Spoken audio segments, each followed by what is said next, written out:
नमस्कार दोस्तों, आप सभी का स्वागत है फिर से एक इन्फॉर्मेटिव वीडियो में आपके अपने चैनल एडुग्रैबर पे। तो आज के वीडियो का टॉपिक आप सभी ने थंबनेल में तो देख ही लिया होगा कि आज के वीडियो का टॉपिक है कि कैसे आप लोगों को जो सीट है वो अपग्रेड करनी है या फिर फ्रीज़ करनी है। जिसका मतलब ये है कि अगर आपको जो अभी करंट में कॉलेज एलोकेट हुआ है, क्या आप उसको चेंज करवा सकते हो? चेंज करवा सकते हो तो कैसे करवा सकते हो, और अगर नहीं करवाना है तो उसका क्या प्रोसेस रहने वाला है। तो इस वीडियो में सारी चीज़ें मैं पूरी प्रूफ के साथ आप लोगों के साथ शेयर करूंगी। जितने भी इन्फॉर्मेशन है मैंने सारी DU की ऑफिशियल वेबसाइट, जो कि DU की एडमिशन की पोर्टल है, उधर से ही ली है। वहाँ पे सीट एलोकेशन के रिगार्डिंग हर एक इन्फॉर्मेशन आपको डिटेल में दिख जाएगी। वहीं से ये सारी वीडियो का कंटेंट आज लिया गया है, तो पूरी इन्फॉर्मेशन सारी ऑथेंटिक है। ठीक है, तो स्टार्ट करते हैं वीडियो को। तो सबसे पहले मेरी तरफ से और हमारे चैनल की तरफ से उन सभी बच्चों को बधाइयाँ जिनको कोई ना कोई सीट एलोकेट हो चुकी है। तो अब सवाल आता है कि सीट एलोकेट होने के बाद अब अगला कदम क्या। काफ़ी बच्चों की काफ़ी सारी दिक्कतें आ रही हैं, जैसे कि डॉक्यूमेंट अपलोड के बाद ऑप्शन आ रहा है रिजेक्टेड एप्लीकेशन फॉर्म का या फिर एप्लीकेशन ऑन होल्ड का। तो इन सभी का क्या अर्थ है मैं आपको एक एक करके बताऊंगी। सबसे पहले बात करते हैं कि अगर आप लोगों को कोई भी एलोकेट हुआ है कॉलेज, कोई भी सीट एलोकेट हुई है, तो इसका मतलब आपको उसके अंदर with in the stipulated time, जो आपका टाइम पीरियड दिया गया है 2-3 दिन का, उसी के अंदर आपको वो सारा प्रोसेस करना है, जिसमें कि जो भी आपका कॉलेज या डिपार्टमेंट होगा आपके सारे डॉक्यूमेंट्स को वेरीफाई करेगा। वेरीफाई करने के साथ ही आपको अपनी स्टेटस दिखाई दे जाएगा, आपके डॉक्यूमेंट्स वेरीफाई हो चुके हैं और आपके पास पेमेंट का ऑप्शन आ जाएगा। तो नॉर्मल प्रोसेस है, वो मैं आपको बता रही हूँ। तो अगर आप लोगों को एप्लीकेशन फ़ीस देनी है लेकिन आप अपने प्रेजेंट कॉलेज के साथ संतुष्ट नहीं हैं, तो आप लोगों को क्या करना है। तो आप लोगों को एप्लीकेशन देनी है, आपको फ़ीस पेमेंट करनी है। अगर आप फ़ीस पेमेंट नहीं करोगे तो आप काउंसलिंग राउंड से बाहर हो जाओगे और आप फर्दर लिस्ट के लिए या फिर आगे आने वाली जो भी लिस्ट हैं उनके लिए आपको कंसीडर नहीं किया जाएगा। ठीक है, तो सबसे पहली बात, तो अगर आपको सीट एलोकेट हो चुकी है, तो अगर आपके पास डॉक्यूमेंट वेरीफाई हो चुके हैं और आपके पास एप्लीकेशन फ़ीस पेमेंट करने का ऑप्शन आ रहा है, तो सबसे पहले आप पेमेंट कर दीजिए। पेमेंट करने के बाद काफ़ी बच्चों का मेरे पास सवाल आ रहा है कि हमारे पास अपग्रेड यानी कि एलोकेशन का या फिर फ्रीज़ का ऑप्शन नहीं आ रहा है। तो जिन बच्चों को ऑप्शन चेंज करवाना है, यानी कि अगर किसी को 4th या 5th प्रेफरेंस मिली है और अगर उनको अपना कॉलेज चेंज करवाना है, तो उनको क्या करना है। तो सबसे पहले तो आप लोग को पेमेंट कर देनी है, क्योंकि DU की जो सीट एलोकेशन वाला आपका बुलेटिन है उसमें साफ तौर से लिखा गया है कि वो विंडो कॉलेज अपने आप ही खोलेगा।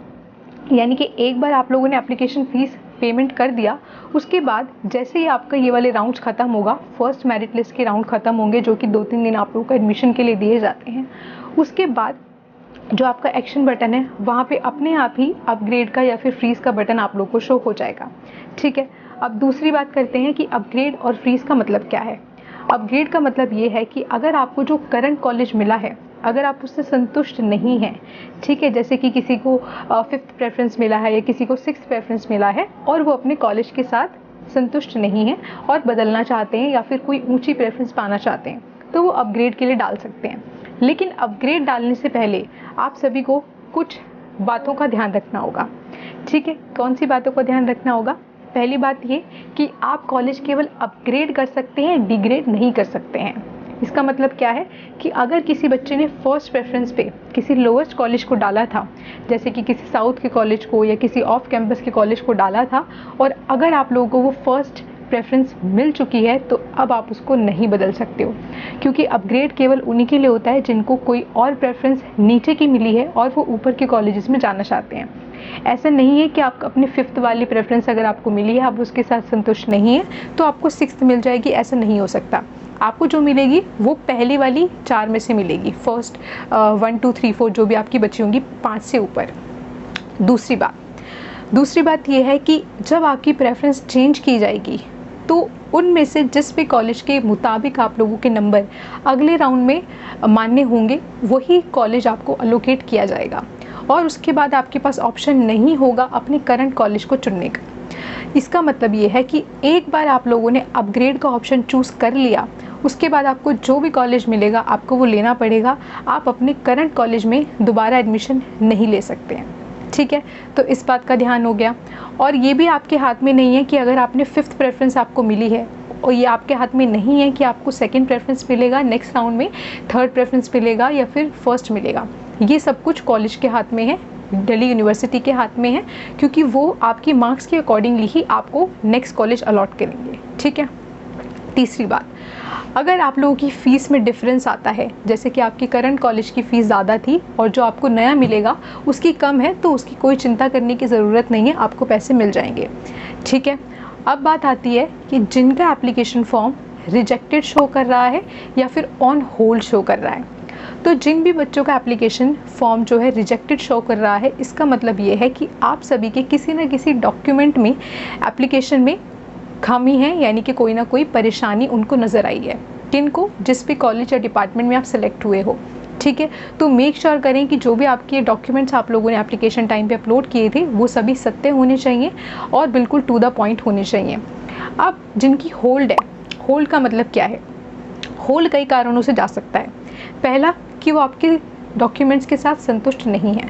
जो भी आप अपनी मार्कशीट आपने अपलोड करी है या फिर कोई रिजर्वेशन से अगर आप आते हो किसी रिजर्व कैटेगरी से, जैसे कि ओबीसी से या फिर ईडब्ल्यूएस, एससी, एसटी, अगर आपने उनके सर्टिफिकेट लगाए हैं और आपका कॉलेज उससे संतुष्ट नहीं है या फिर आपकी मार्कशीट से संतुष्ट नहीं है, आपके डॉक्यूमेंट से संतुष्ट नहीं है, तो वो उसको ऑन होल्ड पे डाल सकते हैं। और आपके एप्लीकेशन पोर्टल पे एक क्वेरी नाम का आप लोग बटन देख रहे होंगे, मैंने स्क्रीन पे लगा दिया है, तो उस क्वेरी में आप लोग जो कि चेक कर सकते हो जा करके कि आपकी एप्लीकेशन में क्या कमी है, क्या आपके कॉलेज या फिर डिपार्टमेंट ने आपको कमी सुधारने के लिए बताई है।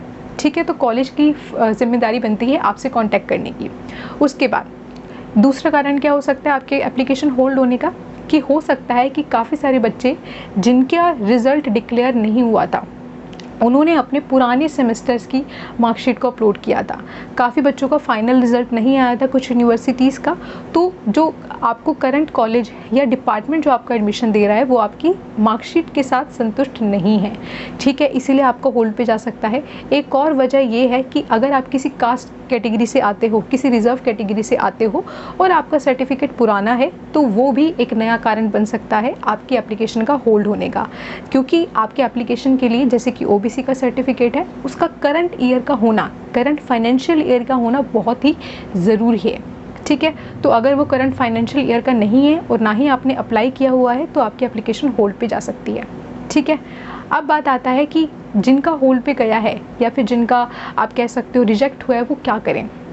जिनका रिजेक्ट हुआ है उनके लिए आगे का कोई बटन नहीं आएगा, लेकिन आप लोग क्वेरी में जाकर के बार बार चेक करते रहिए कि डिपार्टमेंट या कॉलेज ने आपके एप्लीकेशन रिजेक्शन का क्या कारण दिया है। ठीक है। आप उसको ध्यान से पढ़ें और कॉलेज से कांटेक्ट करें।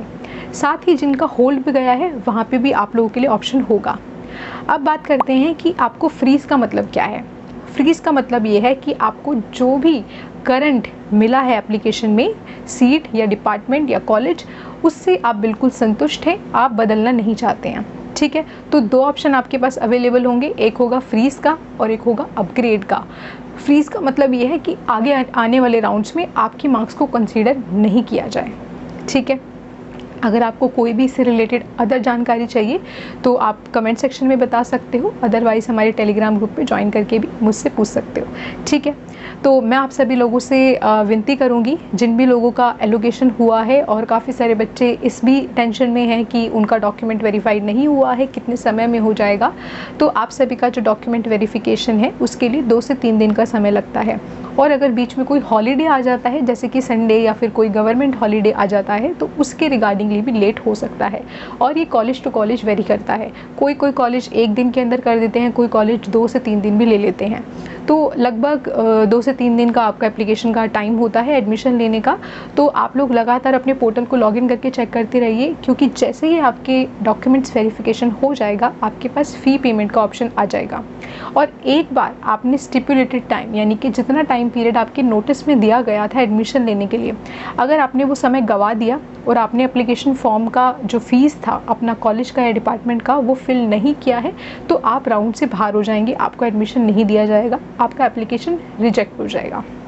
अभी मैंने लेटेस्ट वीडियो डाली थी अपनी नॉर्थ कैंपस के कॉलेजेस की, जिसमें मैंने ऑफ कैंपस और ऑन कैंपस दोनों ही तरीके के कॉलेजेस के बारे में आपको बताया था, ताकि आपको अपनी प्रेफरेंस में कोई भी दिक्कत ना हो। ठीक है।